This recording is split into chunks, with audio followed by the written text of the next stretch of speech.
नमस्कार, आप देख रहे हैं बिहारी फर्स्ट न्यूज़ चैनल। इस साथ मेरे साथ जन स्वराज पार्टी के अध्यक्ष श्री मनोज भारती जी हैं। आज इनसे बात करेंगे जो 13 तारीख को जो विधानसभा जो उपचुनाव जो हुआ है, उसके रिजल्ट आने में कुछ ही दिन बाकी रह गए हैं। तो हम सर से ये जानना चाहेंगे कि कितनी सीटों पे जन स्वराज पार्टी विजय हो रही है। नमस्ते। सबसे पहले तो आपके दर्शकों को हमारी शुभकामनाएं। जो सवाल आपने पूछा है कि 4 में कितने, उसके जवाब में मैं यही कहूंगा कि जो ग्राउंड रिपोर्ट हमें मिली है और हमारे कार्यकर्ताओं की तरफ से जो फीडबैक मिला है, उसकी बेसिस पे हमें लगता है कि जो संदेश हम जनता को पहुंचाना चाह रहे थे, अधिकांश प्रतिशत जनता इन चारों उपचुनाव क्षेत्र में वो संदेश पा चुके हैं। और अगर ये बात सच है तो मुझे लगता है कि हम चारों के चारों विधानसभा क्षेत्र में जनता का आशीर्वाद पाने में सक्षम हैं। मुझे लगता है कि अगर लास्ट मोमेंट में कुछ गड़बड़ी नहीं की गई हो या लोगों को डराया धमकाया नहीं गया हो, तो जनता 100% हमारे साथ आकर हमें विजयी बनाएगी। जी सर, प्रशांत सर भी आपको मतलब ये मतलब 2 अक्टूबर जब पार्टी जब लॉन्च हुआ था, तो वो सभा में कहे थे कि 25 का जो चुनाव होने वाला है, इसको 24 में ही सल्टा दिया जाएगा। तो इस पे क्या कहेंगे? उसका मतलब ये था कि बिहार में अगर बदलाव लाना है तो उसकी शुरुआत के लिए हम 1 साल वेट क्यों करें। हम अभी ही आपको एक मौका देते हैं कि आप हमारे उम्मीदवार को जिताइए। हम आपको 11 महीने में ही दिखा देंगे कि जन स्वराज क्या कर सकती है। 11 महीने के पीरियड में अगर हमारे उम्मीदवार जीते तो वो समाज में निचले लेवल पर रहकर जो काम करेंगे, उससे ही जनता को समझ में आ जाएगा कि बदलाव कैसे आया। पहले जो उम्मीदवार, पहले जो कैंडिडेट उनके पास वोट लेकर जाते थे, वो उसके बाद कभी चेहरा नहीं दिखाते थे। जमीन लेवल पर आकर उनके समस्याओं का समाधान करने की बात तो छोड़िए, वो कभी चेहरा भी नहीं दिखाते थे। लेकिन जब जन स्वराज का उम्मीदवार चुना जाएगा तो जो अंतर है, लोगों को बीच आकर उनकी समस्याओं को समझकर उसका समाधान निकालना, ये जनता के सामने स्पष्ट हो जाएगा। ये मतलब था कि 25 की लड़ाई 24 में ही सल्टा दें। मतलब जो दुविधा लोगों के मन में 25 के बाद होती या 25 चुनाव के पहले होती, उसका निवारण अभी ही कर दें।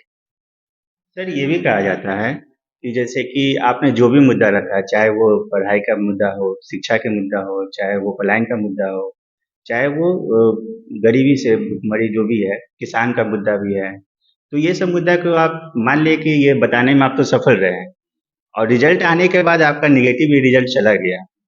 तो फिर आप ये जनता को मतलब समझाने की कोशिश किया और जनता जनता ने नहीं समझा। उसके बाद पार्टी क्या क्या मतलब कि आगे का प्लान रहेगा और किस तरह से फिर जनता को ये समझाया जाएगा? हमने बार बार कहा है, हमने मतलब पार्टी ने, उसमें प्रशांत किशोर जी ने भी बार बार कहा है, मैंने भी कई बार कहा है कि हमारी लड़ाई किसी राजनीतिक दल से नहीं है। किसी भी चुनाव में हमारी लड़ाई किसी राजनीतिक दल से नहीं है।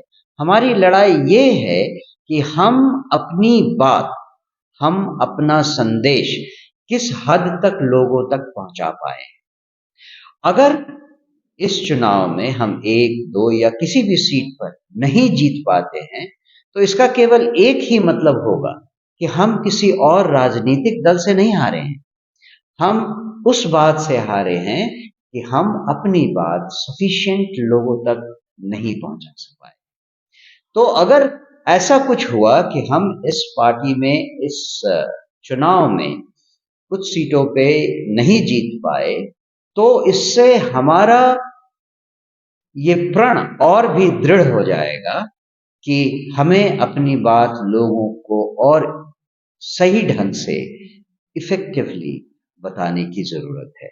हमारी लड़ाई जारी रहेगी जब तक लोग हमारी बात समझ नहीं जाते।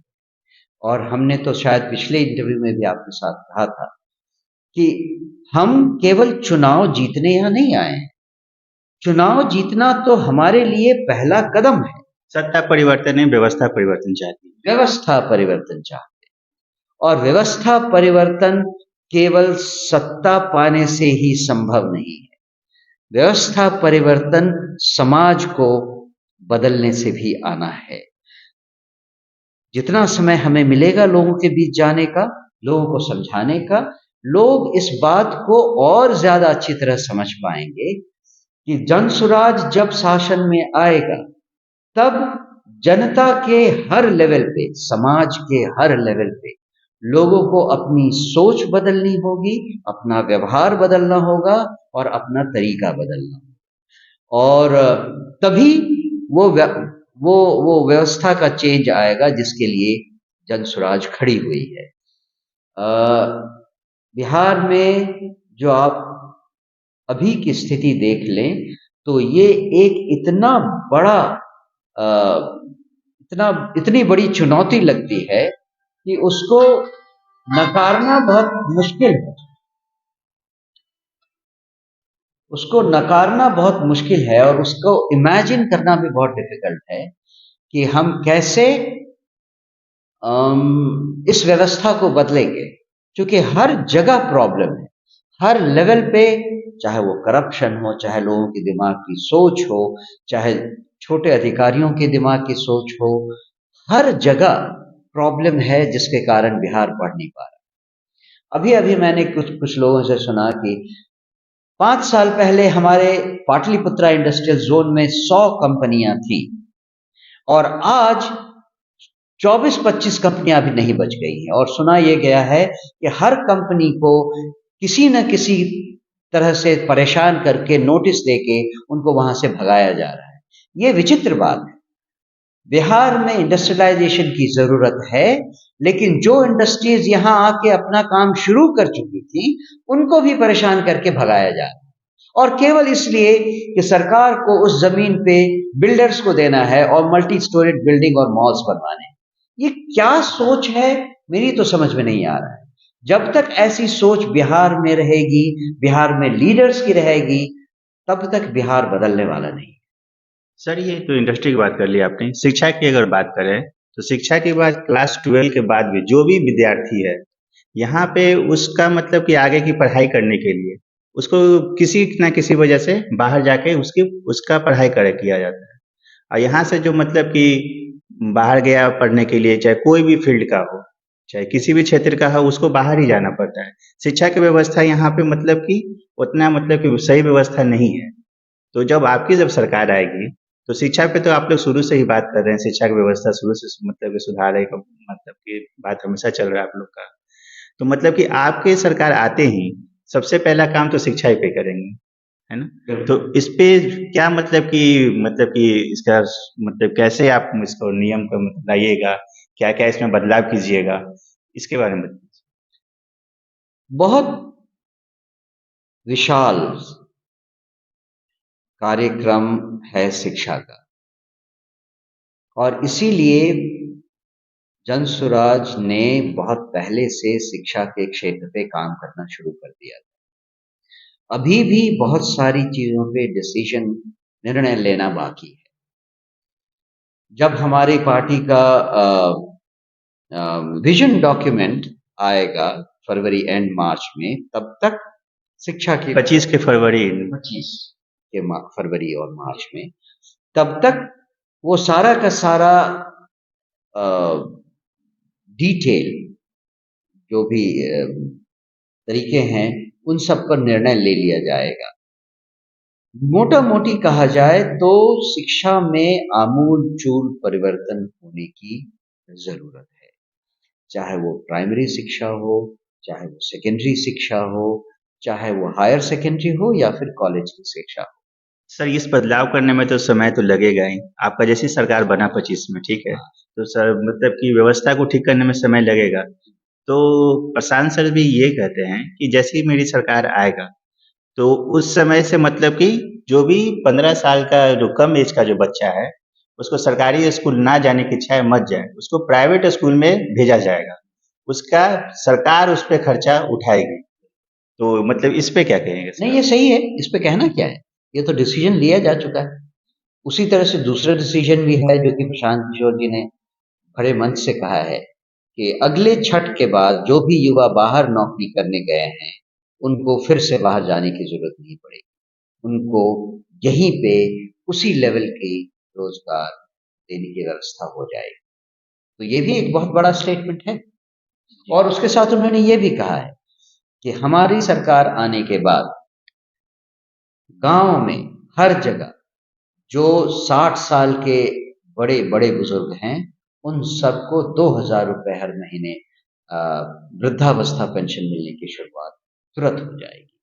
तो ये 3 काम तो इमीडिएटली होंगे, ये प्रशांत किशोर जी ने कह रखा है।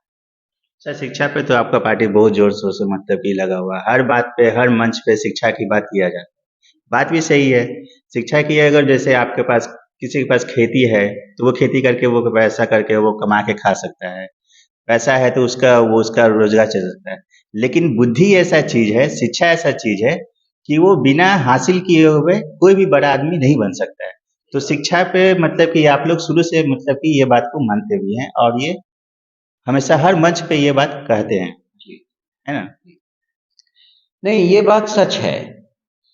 अ, अगर आप देखें, मैं अभी चारों विधानसभा क्षेत्र में गाँव-गाँव गया हुआ हूँ और वहाँ मैंने देखा कि गाँव में अभी भी एक ऐसा वर्ग है जिसमें बच्चे शिक्षा नहीं प्राप्त कर रहे हैं।